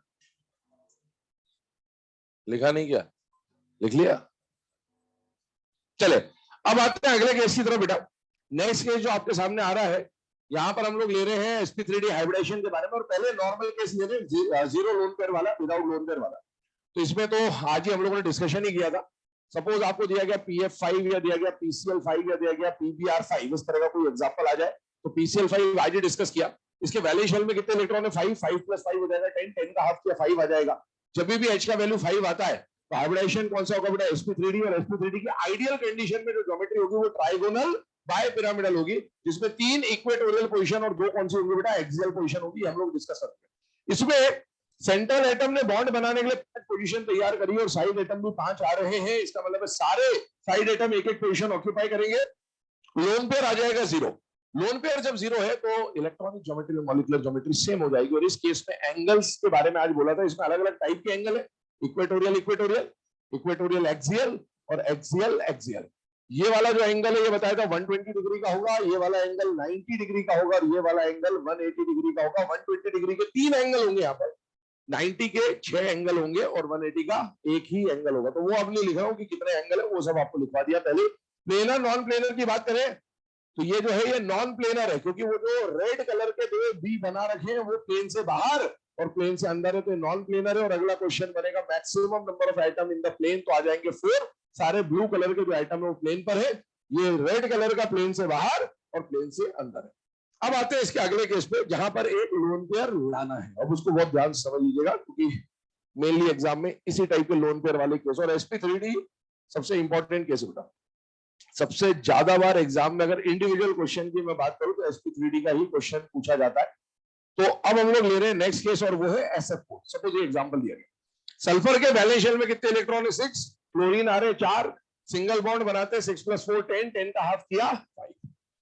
जब H का वैल्यू 5 आया, इसका मतलब हाइब्रिडेशन होगा बेटा sp3d, और sp3d की आइडियल कंडीशन ये होनी चाहिए, साइड एटम कितने आ रहे हैं? 4, तो 4 साइड एटम आएंगे और एक क्या आ जाएगा? Lone pair. मतलब इस मॉलिक्यूल के टाइप का जो केस बनेगा वो बनेगा AB4L1। अब ये जो AB4L1 बन रहा है, इसके बारे में कुछ बातें हमें समझनी है, और वो बातें क्या है? ध्यान से सुनना, ध्यान से समझना। देखो, सबसे पहली चीज यहां पर जो आपको समझनी है वो ये है कि इसमें लोन पेयर कहां रखा जाए। इससे पहले जो केसेस पड़े उसमें लोन पेयर जहां मर्जी आए वहां रखो। क्यों? क्योंकि सारे एंगल, सारी पोजीशन सेम। इसमें सारी पोजीशन सेम नहीं है, इसलिए आपको पहले तो डिसाइड करना पड़ेगा कि लोन पेयर कहां पर रखना है। यहां पर जो लोन पेयर रखना होता है बेटा वो इक्वेटोरियल पे रखना होता है। कहां रखना होता है? इक्वेटोरियल। क्यों इक्वेटोरियल पे रखना होता है उसी कंडीशन में समझा दे रहा हूं आपको, ध्यान से देखिए। मान लीजिए पोजीशनिंग कैसे की जाती है उसको समझने की कोशिश करें। साइट सिलेक्शन कैसे होता है कि किस तरह से लोन पेयर को रखना है, किस तरह से नहीं रखना है। ये 3 इक्वेटोरियल पोजीशन है, एक ये मैंने एक्सियल पोजीशन बना दी और एक एक्सियल पोजीशन सपोज ऐसे। अब लोन पेयर रखने की 2 पॉसिबिलिटी, या तो लोन पेयर को आप इक्वेटोरियल पे रख दो या लोन पेयर को आप एक्सियल पे रख दो। हमेशा लोन पेयर वहां रखा जाएगा जहां पर डोमिनेंट रिपल्शन की क्वांटिटी कम हो। अब ये डोमिनेंट रिपल्शन का मतलब क्या होता है? डोमिनेंट रिपल्शन का मतलब होता है repulsion which are at angle of 90 degree और लेस देन 90 डिग्री। 90 या 90 से कम वाले को बोलते हैं डोमिनेंट रिपल्शन। ध्यान से देखिए, अगर मैंने लोन पेयर को यहां रखा होता तो ये वाला रिपल्शन कितने का है बेटा? 90 का। ये डोमिनेंट है। रिपल्शन तो 50 डिग्री पे भी लग रहा है, 90 पे भी लग रहा है, 100 पे भी लग रहा है, 120 पे भी लग रहा है, 180 पे भी लग रहा है। ऐसा नहीं कि रिपल्शन लग नहीं रहा, रिपल्शन हर जगह लग रहा है। लेकिन डोमिनेंट रिपल्शन उसको माना जाता है जो 90 डिग्री या उससे कम के एंगल पे होता है। क्यों? क्योंकि वहां पर लोन पेयर बिल्कुल पास होंगे या इलेक्ट्रॉन पेयर बिल्कुल पास होंगे, तो रिपल्शन तगड़ा लग रहा होगा, पावरफुल लग रहा होगा। तो अब देखिए, यहां पर अगर लोन पेयर रखा तो ये वाला रिपल्शन कितने का होगा बेटा? 90 का। ये वाला रिपल्शन 90 का, ये वाला रिपल्शन 90 का। तो आपने अगर लोन पेयर को एक्सियल पे रखा तो 90 या लेस देन 90 के कितने रिपल्शन लगे? 3। एक एटम यहां पर भी है पर इससे इसका एंगल 180 है, तो ये डोमिनेट में काउंट नहीं होगा। अब मान लो लोन पेयर को आपने यहां रखा इक्वेटोरियल पे, तो ये रिपल्शन 90 का, ये रिपल्शन 90 का, कितने लगे 90 के? 2। ये रिपल्शन 120 का, डोमिनेट में काउंट नहीं होगा, लग तो रहा है लेकिन काउंट नहीं होगा, और ये भी 120 काउंट नहीं होगा। तो यहां लोन पेयर रखने पे 90 के कितने लगे 2, और यहां रखने पर कितने लगे 3। लेस नंबर ऑफ रिपल्शन कहां लग रहे हैं, यहां रखने पर, और इसीलिए लोन पेयर कहां जाएगा, इक्वेटोरियल पोजीशन पे। अब अगर इसका लोन पेयर इक्वेटोरियल पोजीशन पे गया तो देखें ध्यान से, यहां पर सपोज हमने लोन पेयर को इस जगह पर रख दिया, तो यहां पर आ गया एक फ्लोरीन इक्वेटोरियल पे, एक फ्लोरीन आ गया इक्वेटोरियल पे, और जो 2 फ्लोरीन बच रहे हैं वो आएंगे एक्सियल पे, लेकिन थोड़े से बेंट हो जाएंगे क्योंकि लोन पेयर ने उसको क्या कर दिया बेटा, रिपेल कर दिया। देखो यहां लोन पेयर आपने रखा तो ये लोन पेयर इसको पीछे धक्का देगा, लोन पेयर इसको पीछे धक्का देगा, तो ये डायग्राम कुछ इस तरह से बेंड हो जाएगा। ये जो स्ट्रक्चर बन के आता है बेटा, इसको क्या बोला जाता है, सीसॉ। इसी को बोलते हैं डिस्टॉर्टेड टेट्राहेड्रल, इसी को बोलते हैं पाई शेप, इसी को बोलते हैं के शेप। तो ये बस खत्म खेल है, ना इसको पाई बोलते हैं ना इसको के बोलते हैं, कुछ भी नहीं बोलते हैं।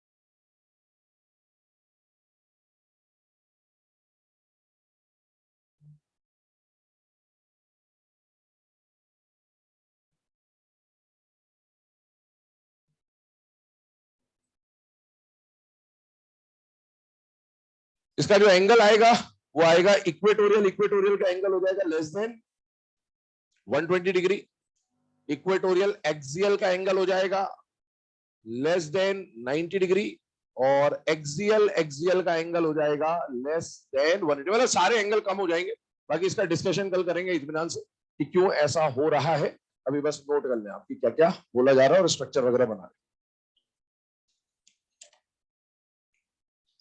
है ना। कल याद दिला देना लास्ट में ये केस बचा हुआ है तो उसको डिस्कस कर दूंगा।